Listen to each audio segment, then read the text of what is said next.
राज्यात महायुतीचे सरकार 3 वर्षांपासून असताना आमदार शिवाजी कारडेले यांनी राहुरी शहरासाठी असलेल्या निधीमध्ये त्यांचे कोणतेही विशेष योगदान नसून राहुरी नगर परिषदेला त्यांनी छदामही निधी दिलेला नाही. राहुरी नगर परिषदेवर 4 वर्षांपासून प्रशासक राज्य आहे. राज्यात 3 वर्षांपासून भाजपाची सत्ता आहे. शहरात आलेल्या निधीमध्ये त्यांचे कोणतेही योगदान नाही. 2 दिवसांपूर्वी आमदारांनी मंजूर झालेल्या कामाचा डंका पिटवला, परंतु हा निधी जिल्हा नियोजन मंडळाकडून जिल्ह्यातील सर्व तालुक्याला दरवर्षी मिळत असतो. याचा त्यांना सोयीस्कर पिसर पडलेला आहे. निवडणूक डोळ्यासमोर ठेवून आता कर्डिले यांनी राहुरी शहरात येऊन नौटंकी सुरू केली आहे, अशी घणाघाती टीका माजी मंत्री प्राजक्त तनपुरे यांनी आमदार शिवाजीराव कर्डिले यांच्यावर राहुरीत घेतलेल्या पत्रकार परिषदेत केली आहे. राहुरी येथे आमदार शिवाजी कर्डिले यांनी नगर परिषद हद्दीतील रस्त्याच्या कामाचा प्रारंभ केला. यावेळी त्यांनी केलेल्या टीकेचा तनपुरे यांनी खरपूस समाचार घेतला. राहुरी नगर परिषद हद्दीत भूमिगत गटार योजनेच्या कामामुळे रस्त्यांची प्रचंड दुरावस्था झालेली आहे. अनेक विकास कामे रखडलेली आहेत. मागील 3 वर्षांपासून राज्यात भाजपाची सत्ता आणि पालिकेत शासनातर्फे नियुक्त प्रशासक आहेत, म्हणजेच भाजपाच्या ताब्यातील अधिकारी कारभार पाहत आहेत आणि त्या काळात कोणतेही नगराध्यक्ष अथवा नगरसेवक कार्यरत नव्हते. राज्यात भाजपाचे सरकार असतानाही कायमस्वरूपी मुख्य अधिकारी आणण्यात आमदारांना अपयश आले. राहुरी नगर परिषदेच्या खुंटलेल्या विकास कामांना भाजप सरकार जबाबदार आहे.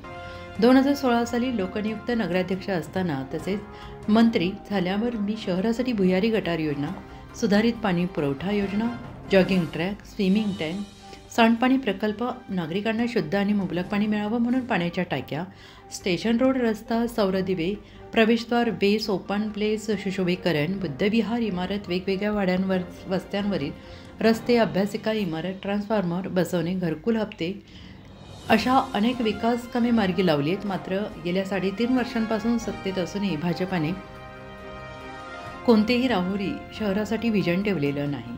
केवळ कामाचे ठेके आपल्या बगलबच्च्यांना वाटण्याचं काम केलं आहे, अशी टीका तनपुरे यांनी केली आहे. नगरसेवक पदाची स्वप्ने पाहणारे उमेदवार रस्त्यांची मोजमापे घेत दिखावा करून केविलवाना प्रयत्न करताना दिसत आहेत, अशी टीका त्यांनीच यावेळी केली आहे. लोकप्रतिनिधींनी खरे शासनाकडे पाठपुरावा करून निधी आणला तर त्यांचे स्वागत होईल, मात्र निवडणुकीच्या तोंडावर केवळ दिखावा करू नये. शहर आणि मतदारसंघाबाबत आमची बांधिलकी कायम असून लोकनियुक्ती नगराध्यक्ष आणि नगरसेवक पदसिद्ध झाल्यानंतर आपण स्वतः विकास कामांसाठी प्रयत्नशील राहू, अशी ग्वाही माजी मंत्री प्राजक्त तनपुरे यांनी यावेळी दिली आहे. राहुरी नगर परिषदेच्या हद्दीतील नागरिकांची थकीत मालमत्ता कराची शासनाने 100% माफ करण्याची आपण मागणी केली होती, परंतु ती 50% करण्यात आली. ती इतर नगर परिषदेसाठी 100% माफ करून घेण्याची मागणी त्यांनी यावेळेस करून घेतली आहे.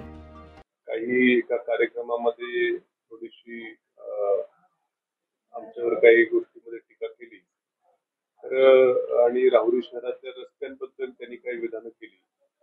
तर आमदार साहेब हे बहुतेक विसरलेले दिसतात की गेल्या वर्षभरापासून ते आमदार आहेत, ते तर बहुतेक त्यांना विसर पडलेला दिसतोय. आणि 2021 पासून या नगरपालिकेची नगराध्यक्षांची नगरसेवकांची मुदत संपलेली आहे आणि 2021 पासून इथं प्रशासक आहे. 2022 सालापर्यंत आमचं सरकार होतं, मी आमदार होतो, आमच्या पक्षाचं सरकार होतं. त्यावेळेस भरीव निधी तोपर्यंत या शहराकरता आम्ही आणला आणि जसं आमचं सरकार 2022 मध्ये गेलं तेव्हापासून खरं भारतीय जनता पक्षाचं राज्यामध्ये सरकार आहे आणि या सरकारचे अधिकारी या नगरपालिकेवरती प्रशासक म्हणून आहेत. आणि मग खऱ्या अर्थानं गेल्या 3.5 वर्षामध्ये या शहरातल्या रस्त्यांची जी काही दुरावस्था झालेली आहे त्याला भारतीय जनता पक्षाचं सरकार कारणीभूत आहे. आमदार साहेब सोयीस्करपणे विसरलेत की राज्यात आपलं सरकार आहे, नगरपालिकेमध्ये प्रशासक हा आपलाच आहे म्हणजे सरकारचा माणूस आहे. त्यांचाच त्या ठिकाणी नगरपालिकेत गेल्या 3.5 वर्षापासून सत्ता आहे आणि या शहरात आणि या 3.5 वर्षामध्ये राज्य सरकारकडून साधं 1 रुपयाचं देखील काम हे या विद्यमान आमदारांना आणता आलेलं नाहीये. मागं ते म्हणायचे पूर्वीच्या काळात आम्हाला एनओसी द्यायचे नाही, आता तर तुमचाच अधिकारी सरकारचं बसलेलं आहे, खुशाल एनओसी घ्या, काही कामं करा.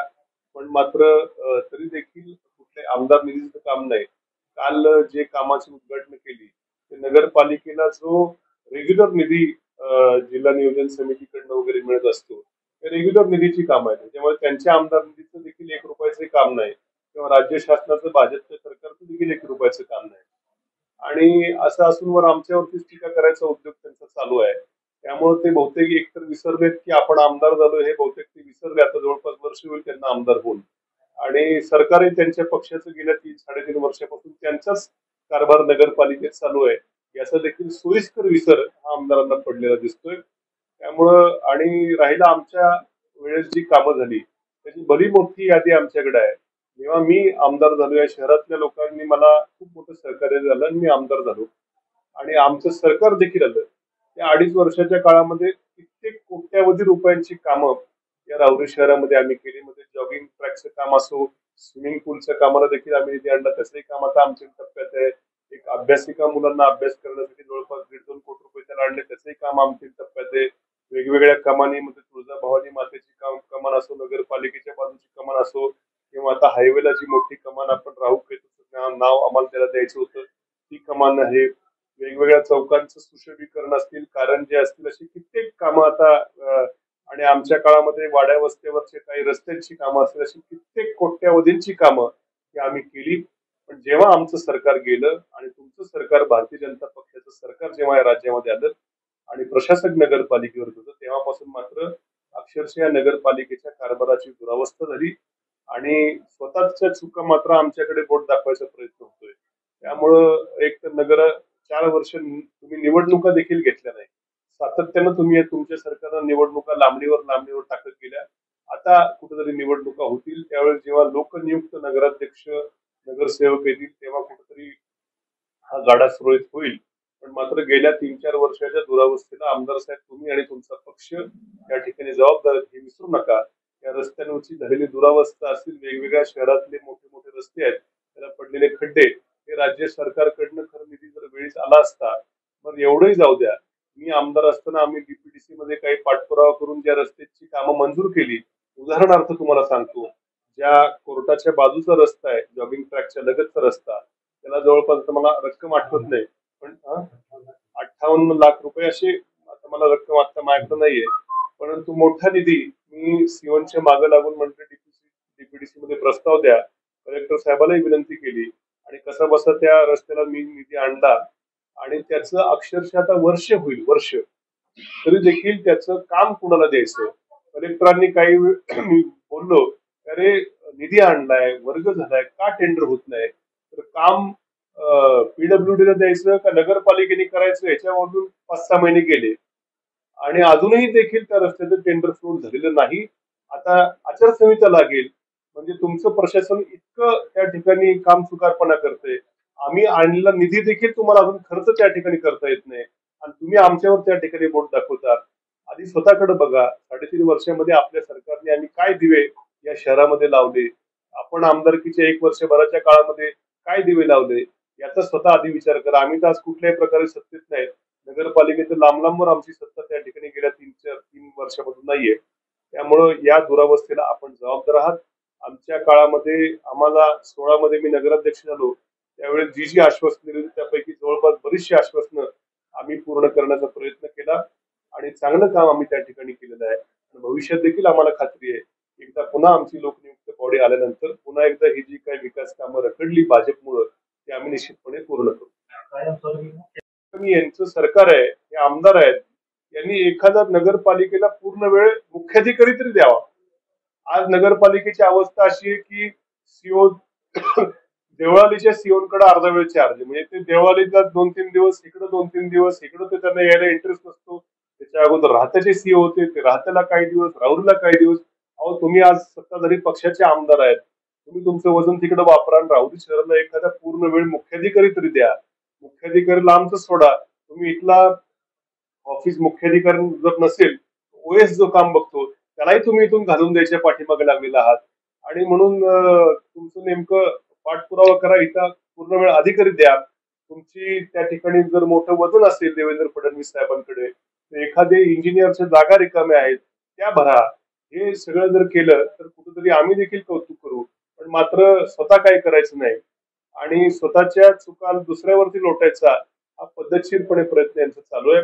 मी नगरपालिकेमध्ये मी नगराध्यक्ष असताना किंवा नंतर आम्ही नगर विकास राज्यमंत्री असताना मी मगाशी सांगितल्याप्रमाणे खूप साऱ्या निधी तर आणलाच, पण पाणी पुरवठा योजना असेल, भूमिगत गटर योजनेचं देखील काम हे आमच्या सरकारच्या काळामध्ये आपण त्या ठिकाणी भूमिगत गटर योजनेला चालना दिली. त्याचं आज काम चालू आहे.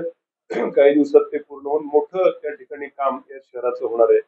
आणि म्हणून आमदार साहेबांनी स्वतः आधी आत्मपरीक्षण करावं आणि नंतर त्या ठिकाणी आमच्यावरती टीका करावी. आम्ही तर विरोधकात आहोत. आणि काल काही जण त्यांचे इच्छुक उमेदवार त्या अक्षरशः म्हणजे हसावं का रडावं मला कळेना. आता निवडणूक जवळ आली तर काहीतरी सोंगाडेपणा करायचं, सोंग करायचं केलं की टेप धरून स्वतः इच्छुक नगरसेवक जे भावी आहेत ते स्वतः टेप धरून रस्ते मोजत होते की आम्ही निधी आणणार आहे. अरे मग तुम्हाला करायचं होतं तर 3 वर्ष तुम्हाला कुणी अडवलं होतं? तुमचं सरकारवरती होतं. तुम्ही जर इतकी प्रस्ताव दिले असत 3 वर्षामध्ये निधी राज्य सरकारकडून आणला असता. आता निवडणुका फक्त जवळ आल्या, तुम्ही 3 वर्ष काही केलं नाही. आता निवडणुका जवळ आल्या म्हणून भावी इच्छुक नगरसेवक जर हातामध्ये टेप घेऊन रस्ते मोजतायत याच्यापेक्षा विनोद कुठला नाही. म्हणजे किती सोंग करावीत याला निवडणुका जवळ आल्या म्हणून. हे सोंगाडे जर नगरसेवक असे झाले तर नंतर काय तिथं अवस्था होईल नगरपालिकेची मला खरं कल्पना करवत नाही. आणि म्हणून ही सोंग ढोंग बंद करा. की खरंच तुम्हाला कामं करायची होती तर 3 वर्ष तुमचं सरकार होतं. इथं कोणी नगराध्यक्ष आमचा नव्हता, नगरसेवक नव्हता. तुम्हाला 3 वर्ष काही तुम्ही केलं नाही. आता नगरपालिकेची निवडणूक जवळ आल्यावरती वेगवेगळी सोंग तुमच्या अंगात यायला लागली. ती बंद करा. राहुरी शहरवासियांना खरं सगळी कल्पना आहे की कोण कामं करतं आणि कोण नुसतं त्या ठिकाणी सोंग करतं. त्यामुळे मला खात्री आहे की पुढे भविष्यामध्ये निश्चितपणे जेव्हा बॉडी त्या ठिकाणी येईल त्यावेळी चांगलं कारभार नगरपालिकेचं होईल. काल आमदार साहेबांनी आरोप केला की उत्तर महाराष्ट्र न्यूज नेटवर्कसाठी अय्यूब पठाण, राहुरी तालुका प्रतिनिधी. आत्मा मालिक मल्टी स्पेशालिटी हॉस्पिटल येथे मोफत सुविधा, अँजिओग्राफी, अँजिओप्लास्टी, बायपास सर्जरी, सर्व प्रकारचे ओपीडी केस पेपर फ्री, सोनोग्राफी फक्त 400 रुपयात, एक्सरे फक्त 100 रुपयात, लॅब तपासणीवर 50% सूट, औषधींवर 20% सूट. अधिक माहितीसाठी संपर्क 90 90 91 91 96 तसेच 7304 75 56 55. आमचा पत्ता Atma Malik multi speciality hospital, Kokamthan, Shirdi Kopargaon road, Samruddhi Mahamarg circle जवळ, कोपरगाव.